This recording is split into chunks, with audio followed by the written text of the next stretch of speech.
everyone，咁今日呢個 live 咧係極度 random 嘅，咁啊因為最近係好多人問我，其實我係同我個女係睇啲咩書，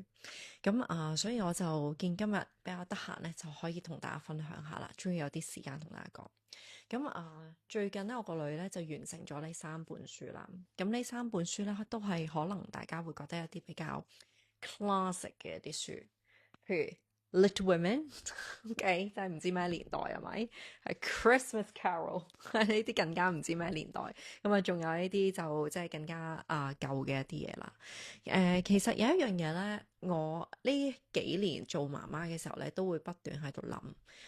若果時光倒流，我自己係會後悔我細個係冇睇過啲乜嘢咧。其實我好後悔我細個嘅時候係冇特別去睇一啲英國文學嘅，或者英文文學啦，in general，OK，it has nothing to do with the country。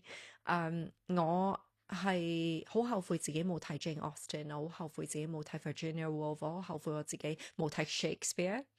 咁而我係去到大個咗，去進入呢個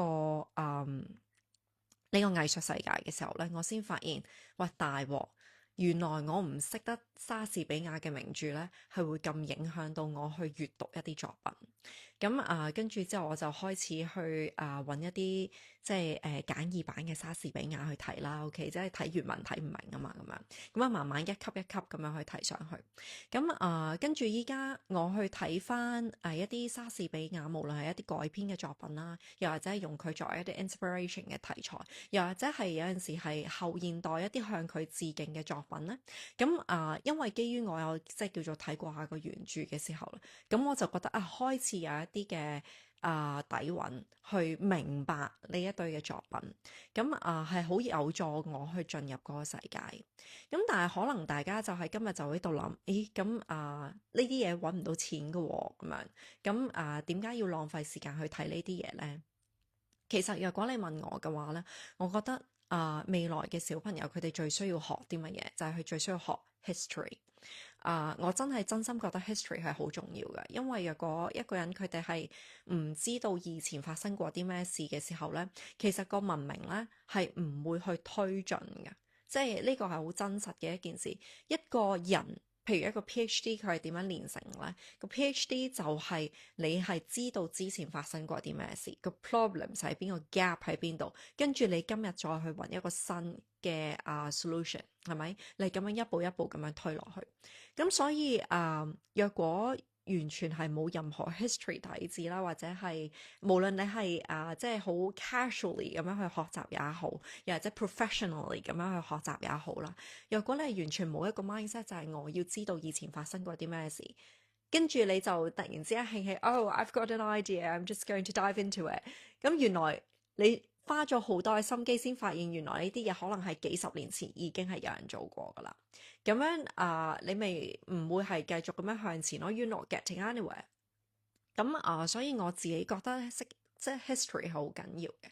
即使可能呢一啲你今日看起上嚟係覺得係一啲唔係好揾錢嘅項目，又或者甚至係 AI 撳一兩個掣就已經有嘅嘢，但係你要問乜嘢人係可以駕馭 AI？就係你已經係知道大概一啲嘢，OK，跟住你係可以去問一啲有效嘅問題，咁你先可以駕馭到 AI 嘛。咁你依家成個即係網絡世界入邊講緊有超過一半嘅 information 都係由一啲 AI 佢哋自己喺度 talking to each other 咁樣去生成出嚟嘅時候，你若果你完全係冇一個即係 traditional 嘅方法去認識一啲 history 啦，你其實係好難去知道你睇緊嘅嘢係真定假，係咪？咁呢個係我自己最大嘅感受。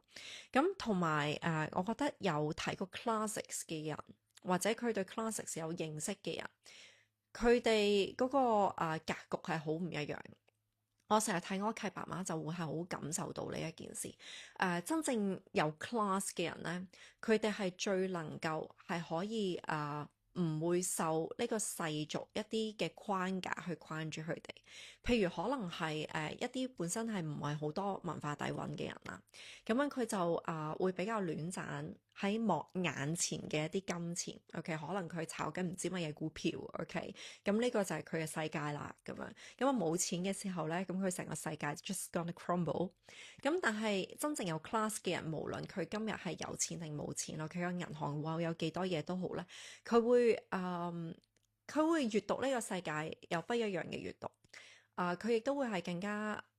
知道自己係有啲咩嘅能力係可以揾翻呢個錢翻嚟。佢哋係相對地咧係嗰個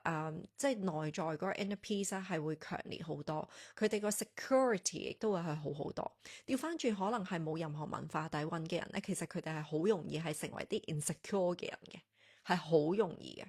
係啦，咁呢一個就係我嘅諗法。咁我自己。亦都係因為咁咧，咁我就開始去揾一啲會唔會有啲小朋友版嘅一啲 Jane Austen 嘅 Shakespeare 俾我小朋友睇啦。咁又真係俾我揾到。咁佢哋依家運緊嚟香港啦，咁我自己都好期待。係啦，咁所以我好希望呢個即係簡短嘅一啲個人分享，俾到大家。我唔可以話係俾一啲指引大家啦，但係我係想俾一啲inspiration。I'm just trying to spark conversation。係令我係好想透過呢一樣嘢係再次去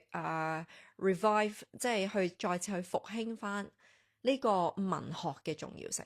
因為文學一路以嚟喺香港都唔係一啲即係備受重視嘅嘢，但係點解你見得到一啲比較先進嘅國家，佢哋依然係好看重文學呢？即係點解佢哋即係譬如好似美國咁樣，咁佢哋細個去學英文嘅時候，佢哋都一定要係即係揀一兩個嘅莎士比亞嘅劇，然之後去諗下點樣改編，諗下點樣去做一個 musical 也好，做一個 production 也好，即係總之係會俾另類嘅方式俾佢哋去即係重新認識呢啲嘅經典。我覺得有啲嘢我哋係可以去學習嘅。So hopefully that inspires you. Tell me what you think.